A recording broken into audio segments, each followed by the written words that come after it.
नमस्कार, मैं हूं मोनिका जायसवाल और आप देख रहे हैं भारत 24।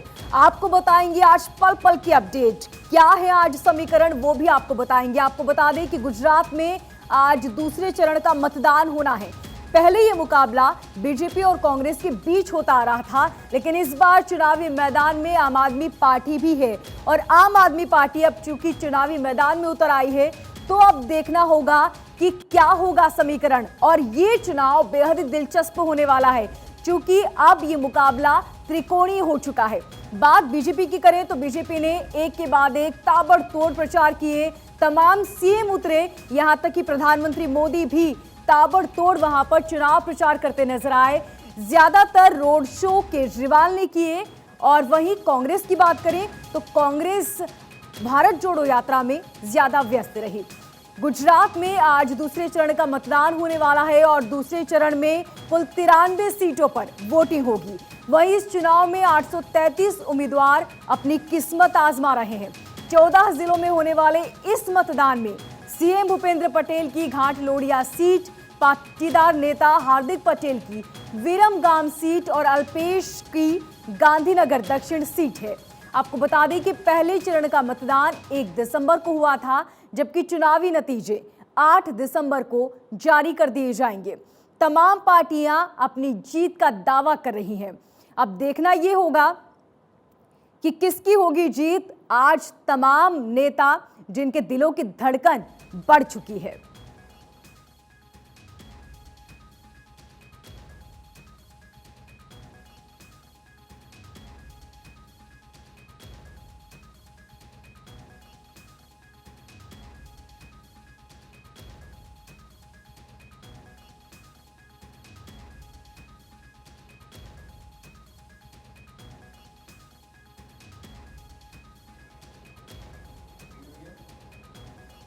गुजरात चुनाव के अहम मुद्दे आपको बता रहे हैं। मोरबी में जो हादसा हुआ, बिजली का बिल, किसानों का मुद्दा, बेरोजगारी, रोजगार, मुफ्त की सुविधा, ये तमाम इस बार मुद्दे रहे। आपको बता दें कि एक तरफ जहां पर कांग्रेस ने बेरोजगारी और साथ ही रोजगार का मुद्दा उठाया, इसके साथ ही उन्होंने किसानों का मुद्दा उठाया, जबकि अरविंद केजरीवाल ने मुफ्त बिजली, मुफ्त पानी और साथ ही कहा कि जिस तरह दिल्ली मॉडल है बिल्कुल उसी की तर्ज पर हम यहां गुजरात मॉडल भी बनाएंगे। कानून व्यवस्था भी बेहद बड़ा मुद्दा रहा। मोरबी हादसा, बिजली का बिल, ये तमाम वो मुद्दे रहे जिन मुद्दों को लेकर अब ये चुनाव बेहद ही खास रहा। प्रश्न पत्र लीक, ये भी खासा अहम मुद्दा था।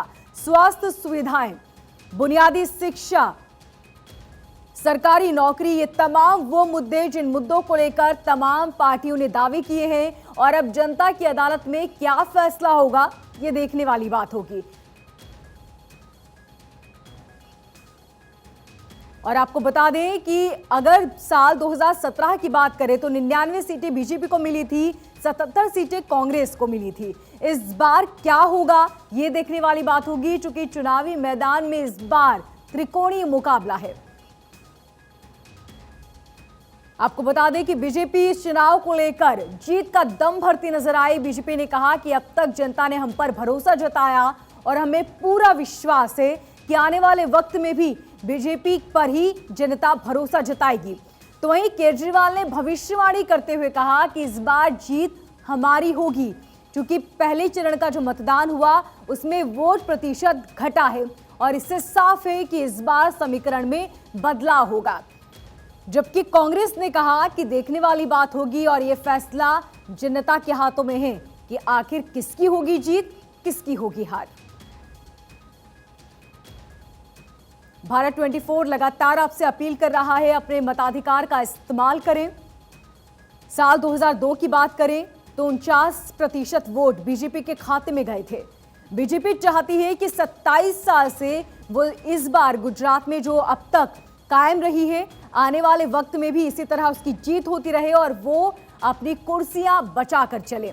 जबकि कांग्रेस चाहती है कि जो राजस्थान से सटे हुए जितने भी जिले हैं वहां पर भी उसे जीत हासिल हो सके, ताकि वो अपना गढ़ बचाने में कामयाब हो पाए। तो वहीं केजरीवाल का कहना है कि बदलाव चाहती है जनता। पंजाब में बदलाव हुआ और अब ये बदलाव गुजरात में होगा। दूसरे चरण का रण आपको बता रहे हैं। कुल सीटें 93 है। पुरुषों की संख्या की बात करें तो 764 पुरुषों की संख्या है। कुल उम्मीदवार 833 है और महिला प्रत्याशी की बात करें तो महिला प्रत्याशी की संख्या भी आपको बता रहे हैं 1,29,26,501। ये पुरुषों की संख्या।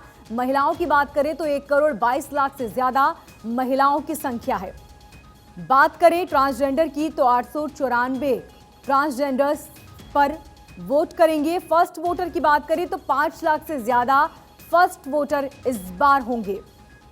चाक चौबंद सुरक्षा व्यवस्था की गई है। सेंट्रल फोर्स की 112 कंपनियां तैनात की गई है। इसके साथ ही आपको बता दें कि 10,000 से ज्यादा सुरक्षा कर्मी इस बार तैनात है और 6,000 होमगार्ड्स तैनात किए गए हैं। तो सुरक्षा चाक चौबंद है, तमाम इंतजाम किए गए हैं और ताकि किसी तरह की परेशानी ना हो, आवागमन को लेकर भी इस बार खासे इंतजाम किए गए हैं। दूसरे चरण का रण शुरू हो चुका है। आपको बता रहे हैं कि कितने उम्मीदवार हैं, कितने नए वोटर्स हैं। 5 लाख से ज्यादा इस बार युवा मतदाता हैं। वो युवा मतदाता जो पहली बार अपने मताधिकार का इस्तेमाल करेंगे। पहले चरण में हमने देखा कि वोट प्रतिशत कम था, लेकिन अब देखना होगा कि दूसरे चरण का नतीजा क्या होता है, तस्वीरें क्या होती हैं। क्या इस बार लोग बम्पर वोटिंग करेंगे? 93 सीटें, 14 जिले और किसकी होगी जीत, किसकी होगी हार, ये फैसला आज जनता के हाथ।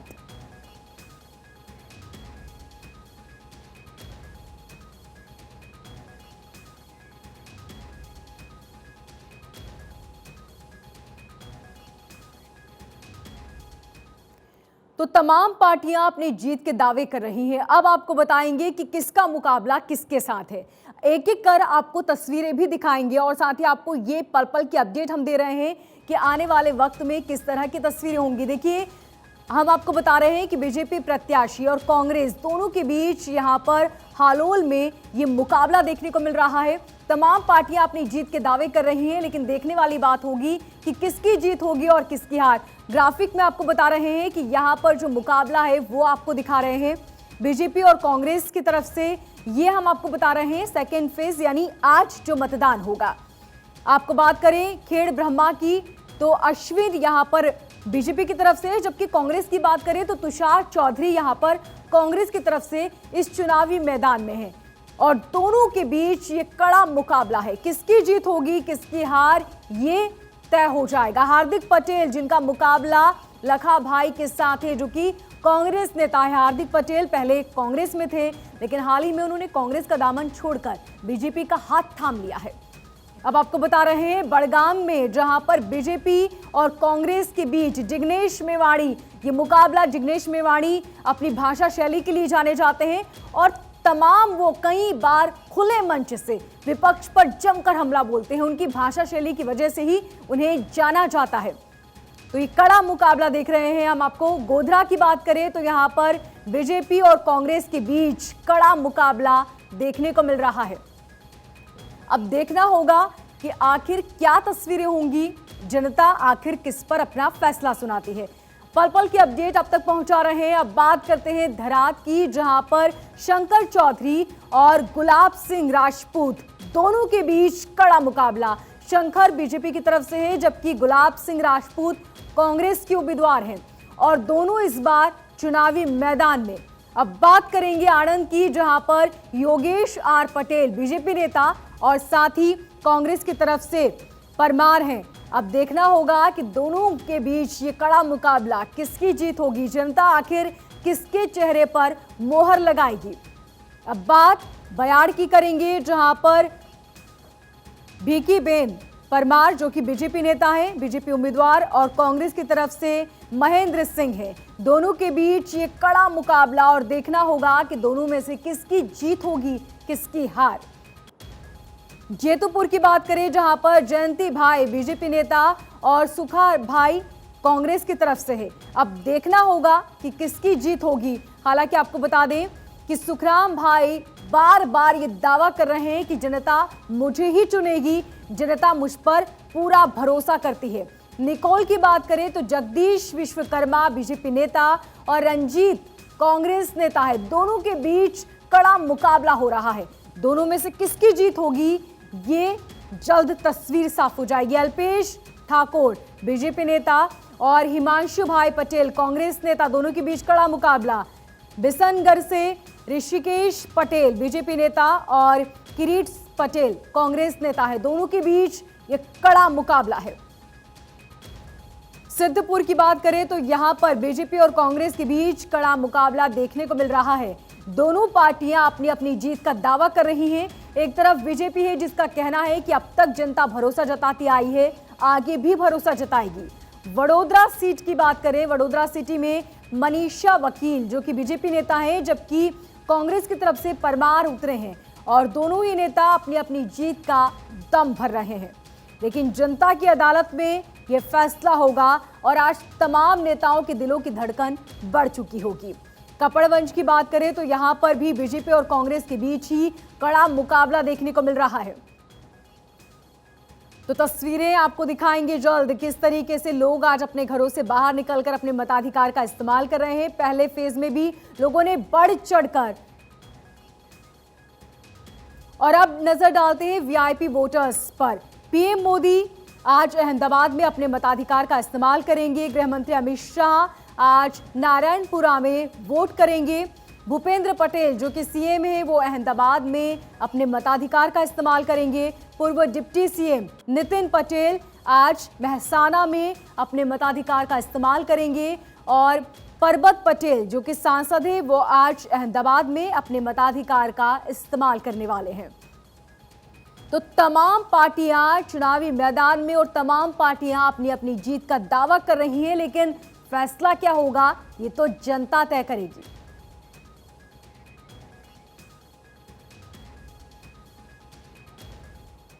आज जहां गुजरात में विधानसभा चुनाव के लिए दूसरे चरण का मतदान हो रहा है, तो वहीं 5 राज्यों में उपचुनाव हो रहे हैं। इन राज्यों में बिहार, यूपी, ओडिशा, राजस्थान और छत्तीसगढ़ शामिल है। यूपी के मैनपुरी में लोकसभा सीट पर उपचुनाव का मतदान होगा। वहीं ओडिशा के पादमपुर के विधानसभा, राजस्थान के सरदार शहर, बिहार के कुरहानी, छत्तीसगढ़ के भानुप्रतापपुर और यूपी की रामपुर विधानसभा सीट पर उपचुनाव होंगे। यूपी में मतदान सुबह 7 बजे शुरू होगा जो शाम 6 बजे थम जाएगा। इन सभी सीटों के चुनाव नतीजे भी 8 दिसंबर को ही आएंगे। मैनपुरी लोकसभा और रामपुर साथ ही खतौली विधानसभा सीट पर बीजेपी और समाजवादी पार्टी के बीच सीधी टक्कर है। बहुजन समाज पार्टी और कांग्रेस ने इन उपचुनाव में अपने उम्मीदवार नहीं उतारे हैं।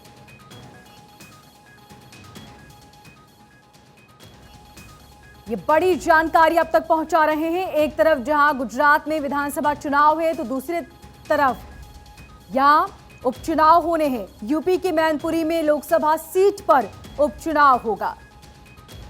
बात करें रामपुर की तो यहां पर विधानसभा सीट पर उपचुनाव होना है। यूपी के खतौली में भी विधानसभा सीट पर उपचुनाव होगा।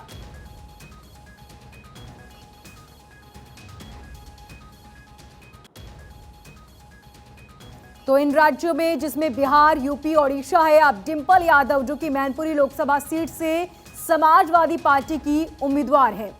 बीजेपी उम्मीदवार है रघुराज सिंह जो कि मैनपुरी लोकसभा सीट से उम्मीदवार है। बीजेपी प्रत्याशी आकाश सक्सेना जो कि रामपुर विधानसभा सीट से बीजेपी के प्रत्याशी।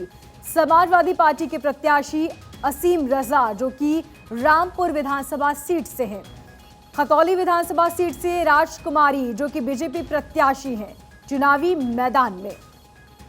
एसपी आरएलडी प्रत्याशी मदन भैया जो कि खतौली विधानसभा सीट से चुनावी मैदान में है। पल पल की अपडेट आप तक पहुंचा रहे हैं और आपको बता रहे हैं कि आज किस तरह की तस्वीरें देखने को मिलेंगी। और आज पीएम मोदी दिल्ली स्थित बीजेपी मुख्यालय में राष्ट्रीय पदाधिकारी मीटिंग का उद्घाटन करेंगे। ये मीटिंग 2 दिनों तक चलने वाली है। ये बड़ी जानकारी अब तक पहुंचा रहे हैं। आज पीएम मोदी दिल्ली स्थित बीजेपी मुख्यालय पहुंचेंगे। आपको बता दें कि सबसे पहले पीएम मोदी अहमदाबाद पहुंचेंगे जहां अपने मताधिकार का इस्तेमाल करेंगे और उसके बाद वो दिल्ली पहुंचेंगे, जहां राष्ट्रीय पदाधिकारी मीटिंग का उद्घाटन करेंगे। और ये मीटिंग 2 दिनों तक चलने वाली है, जिसमें कई अहम मुद्दों को लेकर बातचीत की जाएगी। आपको बता दें कि कल भी पीएम मोदी गुजरात पहुंचे थे, जहां उन्होंने अपनी मां से भी मुलाकात की थी। आज वो अहमदाबाद में अपने मताधिकार का इस्तेमाल करेंगे और उसके बाद वो दिल्ली पहुंचेंगे। तो कई अहम मुद्दों को लेकर बातचीत की जाएगी। आपको बता दें कि पीएम मोदी इससे पहले ताबड़तोड़ प्रचार में व्यस्त थे। वो लगातार जनसभाएं कर रहे थे गुजरात में। इसी के साथ दिल्ली पहुंचकर वो मीटिंग लेंगे और ये मीटिंग 2 दिनों तक चलेगी।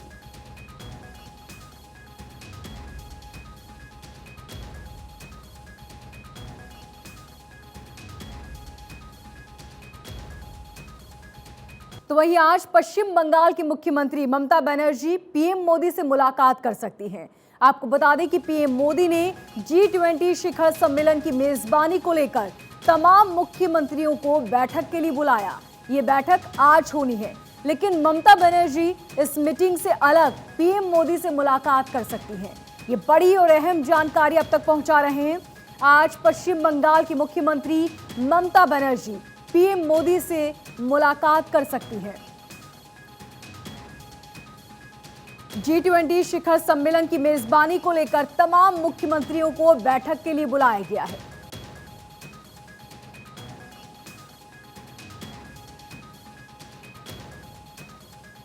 और आइए अब रुक करते हैं सुपरफास्ट खबरों की ओर। गुजरात में आज दूसरे और अंतिम चरण का रण। सुबह 8 बजे से शाम 5 बजे तक मतदान। गुजरात विधानसभा चुनाव के दूसरे चरण में 93 सीटों पर आज मतदान। 833 उम्मीदवारों के भाग्य का होगा फैसला। दूसरे चरण में पीएम मोदी, अमित शाह समेत तमाम दिग्गज वोटिंग करेंगे, अपने मताधिकार का करेंगे इस्तेमाल।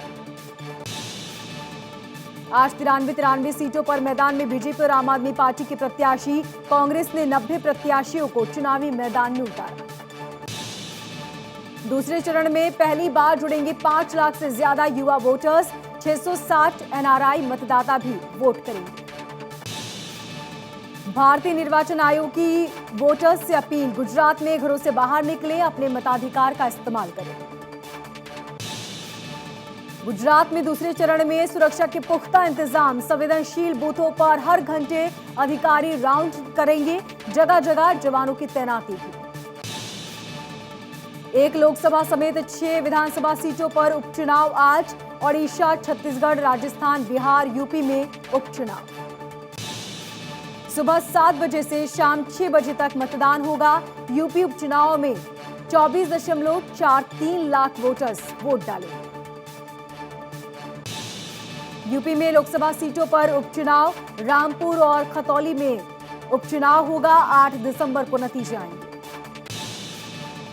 दिल्ली एमसीडी चुनाव में 50.47% हुआ मतदान। दिल्ली एमसीडी की 250 सीटों पर वोटिंग। 7 दिसंबर को नतीजे आएंगे। आंध्र प्रदेश में लिखा राष्ट्रपति मुर्मू का अनोखा अंदाज। काफिला रुकवाकर लोगों से मुलाकात करने पहुंची। लोगों में भी राष्ट्रपति से मिलने को लेकर खासा उत्साह देखने को मिला।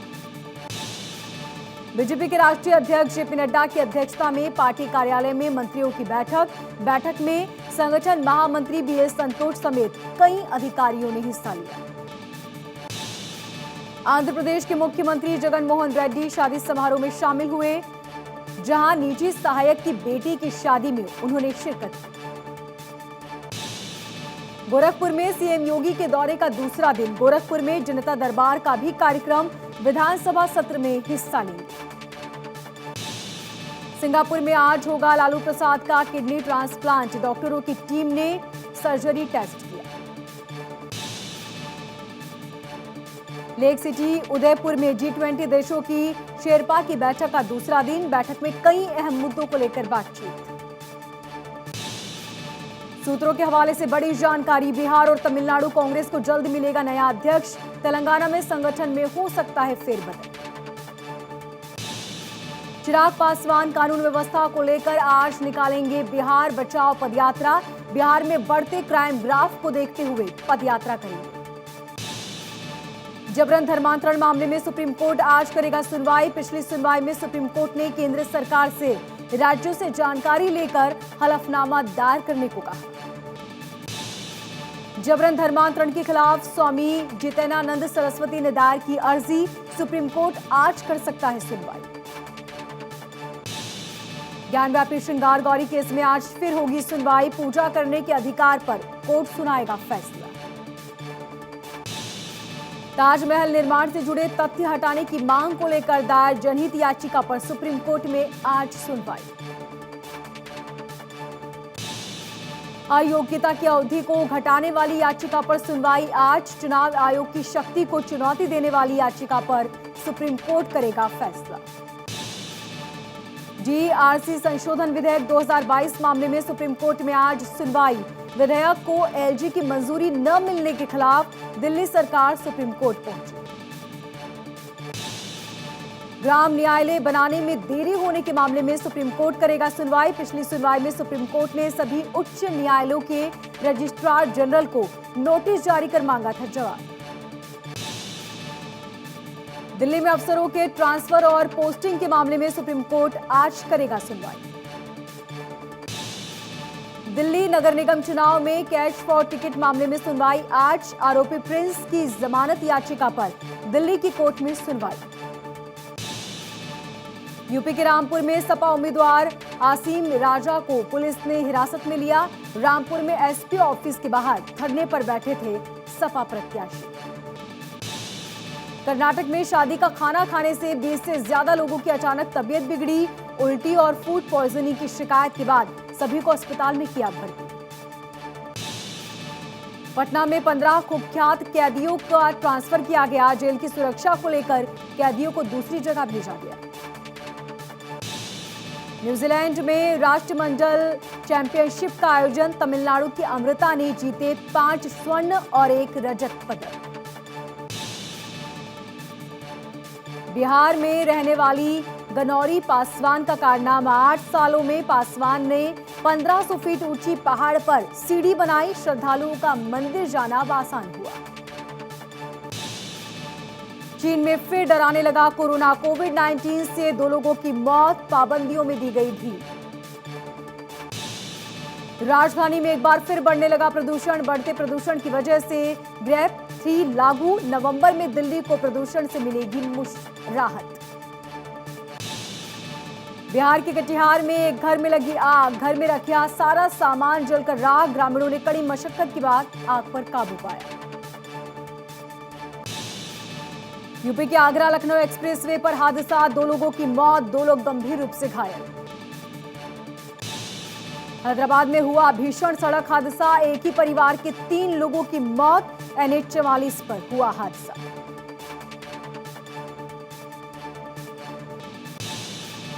आंध्र प्रदेश में दर्दनाक हादसा। बालू भरी बेकाबू लॉरी दूसरी लॉरी से टकराई। हादसे में दोनों गाड़ियों के ड्राइवर और एक क्लीनर जिंदा जले। वाराणसी में नशे में धुत दिखी खाकीधारी। पुलिस लाइन में तैनात सिपाही सड़क किनारे नशे में मिली।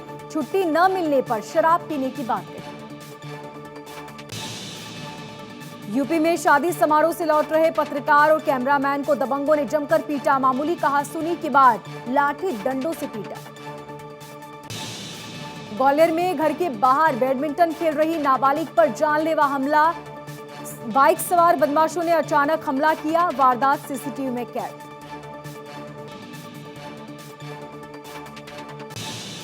बलिया में जमीनी विवाद में हुई फायरिंग। असलहा लहराते और फायरिंग करते सीसीटीवी में कैद हुआ आरोपी। मालवड़ी में आसपास भिड़े 2 गुट। हिंसक झड़प के बाद एक दूसरे पर तलवार से हमला किया। कई लोग घायल। यूपी के वाराणसी में टोल प्लाजा पर बदसलूकी। विधायक के समर्थकों ने बदसलूकी की। पूरी घटना वहां लगे सीसीटीवी में रिकॉर्ड की। हैदराबाद में पुलिस ने रेव पार्टी का खुलासा किया। 34 लोगों को पुलिस ने हिरासत में लिया। 3 लोग गिरफ्तार। यूपी के मैनपुरी में पुलिस की छापेमारी। एक होटल में पुलिस ने छापा मारा। उपचुनाव से पहले पुलिस ने छापेमार कार्रवाई की। पटना के शास्त्री नगर थाने में पुलिस को बड़ी कामयाबी मिली। ज्वेलरी चोरी कांड में 7 आरोपियों को पुलिस ने गिरफ्तार किया। इस बीच जांच करने पहुंची पुलिस टीम से भिड़े स्थानीय लोग। पटना में शातिर गैंग का खुलासा। इलाके में चोरी की घटना को देते थे अंजाम। कब्जे से 1 किलो सोना समेत आभूषण बरामद।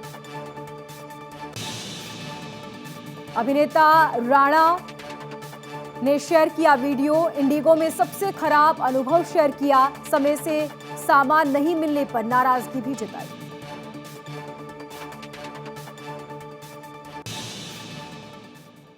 इस बुलेटिन में फिलहाल इतना ही। देखते रहिए भारत 24।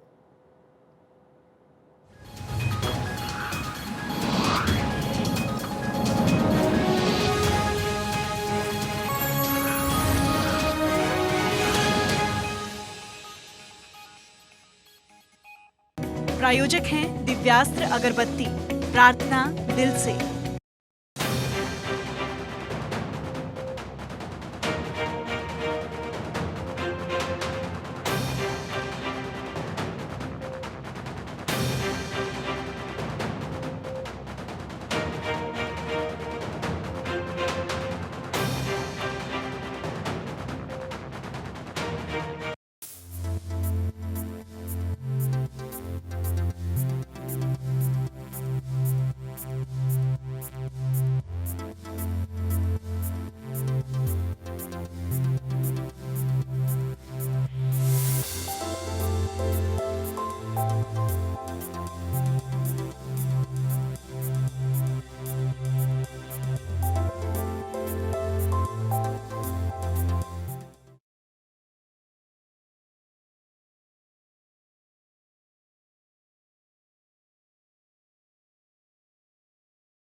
गुजरात में दूसरे चरण के चुनाव के लिए मतदान आज। 93 सीटों के लिए होगी वोटिंग। 833 उम्मीदवारों की किस्मत का होगा फैसला। आज 5 राज्यों में होगा उपचुनाव। 1 लोकसभा और 5 विधानसभा सीटों के लिए मतदान। मैनपुरी की लोकसभा सीट पर बीजेपी और समाजवादी पार्टी में कांटे की टक्कर। आज पीएम मोदी से मिल सकती है पश्चिम बंगाल की सीएम ममता बनर्जी। G20 को लेकर पीएम ने बुलाई मुख्यमंत्रियों की बैठक। दीदी बैठक से अलग कर सकती है मुलाकात। कश्मीर पंडितों को आतंकियों का धमकी भरा लेटर मिला। कहा पंडितों को फिर बनाया जाएगा निशाना।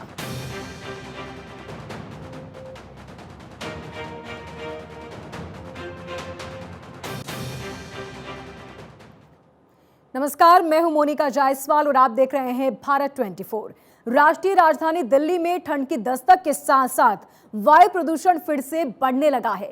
कल दिल्ली में AQI 407 दर्ज किया गया था, जिसे देखते हुए वायु गुणवत्ता प्रबंधन आयोग ने आपात बैठक कर ग्रेड 3 के नियमों को लागू कर दिया है।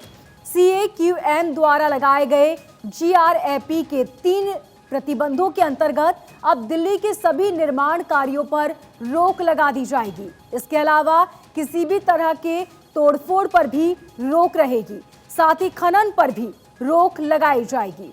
आपको बता दें कि दिल्ली में कड़ाके की ठंड है और इसी के साथ धुंध भी नजर आ रही है और ये धुंध है वायु प्रदूषण की।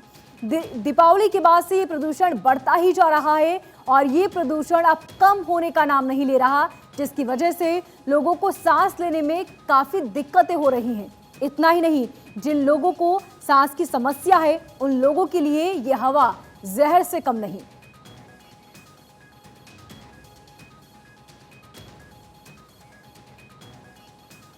और इसी बीच बड़ी जानकारी अब तक पहुंचा दें। आज PM मोदी दिल्ली स्थित बीजेपी मुख्यालय में राष्ट्रीय पदाधिकारी मीटिंग का उद्घाटन करेंगे।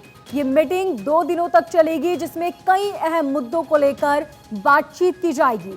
आपको बता दें कि सबसे पहले PM मोदी अहमदाबाद में अपने मताधिकार का इस्तेमाल करेंगे और उसके बाद सीधे दिल्ली पहुंचेंगे, जहां पर वो 2 दिवसीय बैठक में हिस्सा लेने वाले हैं।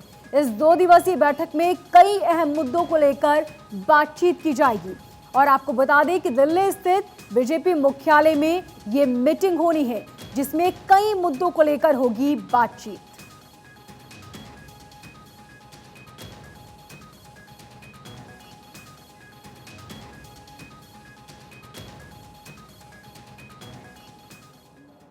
तो वहीं आज पश्चिम बंगाल की CM ममता बनर्जी PM मोदी से मुलाकात कर सकती हैं। आपको बता दें कि प्रधानमंत्री मोदी ने G20 शिखर सम्मेलन की मेजबानी को लेकर तमाम मुख्यमंत्रियों की बैठक बुलाई है और ये बैठक आज होनी है। लेकिन ममता बनर्जी इस मीटिंग से अलग PM मोदी से मुलाकात कर सकती हैं। ये बड़ी जानकारी अब तक पहुंचा रहे हैं। पश्चिम बंगाल की CM ममता बनर्जी PM मोदी से आज मुलाकात कर सकती हैं। G20 शिखर सम्मेलन की मेजबानी को लेकर तमाम मुख्यमंत्रियों को मीटिंग के लिए बुलाया गया है और आज ये मीटिंग होनी है। लेकिन इस मीटिंग के इतर आज ममता बनर्जी PM मोदी से मुलाकात कर सकती हैं। ये बड़ी और अहम जानकारी अब तक पहुंचा रहे हैं। PM मोदी से मुलाकात कर सकती हैं ममता बनर्जी।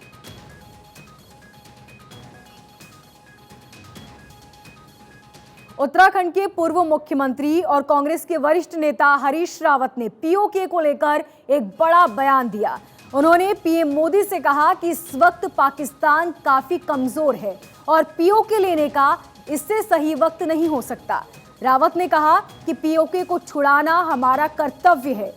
कांग्रेस सरकार के दौरान संसद में इस बारे में एक प्रस्ताव पारित हुआ था, तो ये मोदी सरकार के एजेंडे में होना चाहिए।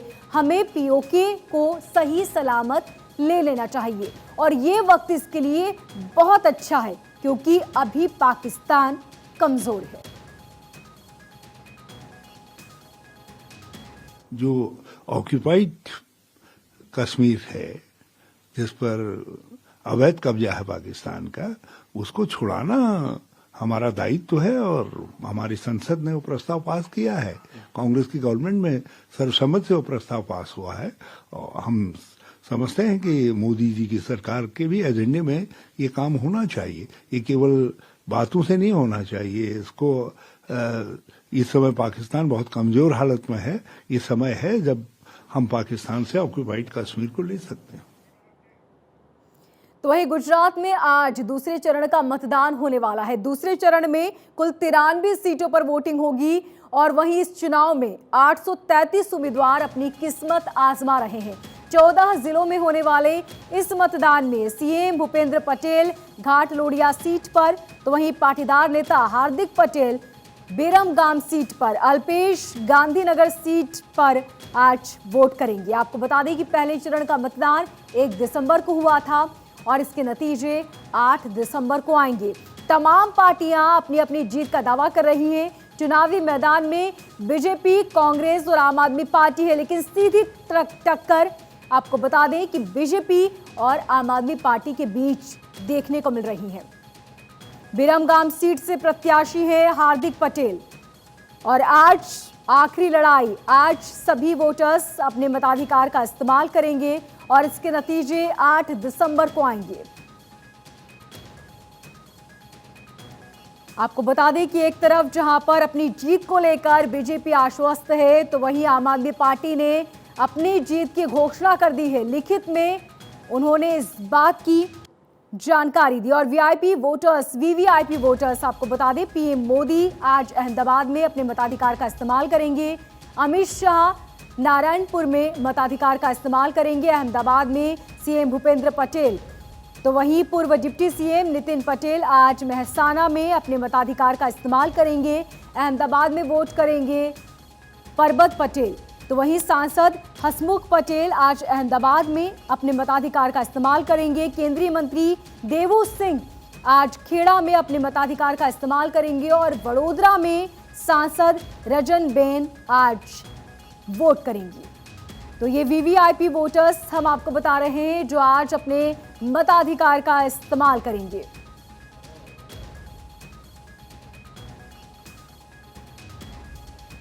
नितिन पटेल पूर्व डिप्टी सीएम आज मेहसाना में मताधिकार का इस्तेमाल करेंगे और सांसद परबत पटेल अहमदाबाद में अपने मताधिकार का इस्तेमाल करते नजर आएंगे। हसमुख पटेल जो कि सांसद है, वो आज अहमदाबाद पहुंचेंगे और यहां वोट करेंगे। देवू सिंह चौहान आज केंद्रीय मंत्री जो आज खेड़ा में मतदान करेंगे। रंजनबेन भट्ट जो कि सांसद है, आज वडोदरा पहुंचेंगी और अपने मताधिकार का इस्तेमाल करेंगी। सांसद भरत डाबी आज मेहसाना पहुंचेंगे, मताधिकार का इस्तेमाल करेंगे और शारदा पटेल आज मेहसाना में वोट करेंगी। आपको बता दें कि सबसे ज्यादा रोड शो अरविंद केजरीवाल ने किए हैं, रैलियों से ज्यादा। जबकि बीजेपी की बात करें तो सबसे ज्यादा एक्टिव बीजेपी नजर आए, ताबड़तोड़ प्रचार किए, पीएम मोदी खुद उतरे।